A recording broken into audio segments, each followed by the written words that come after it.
A woman honks the horn from inside her car. She's trapped upside down after driving off a bridge in the middle of the night. Someone saw it happen and called 911. Hello?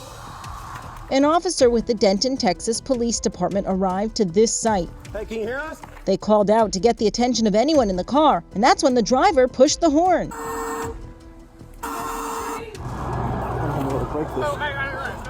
Huh? One officer broke the rear driver's side window and pulled her out.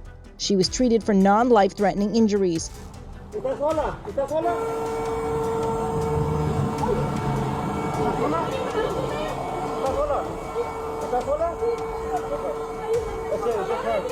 It's just her.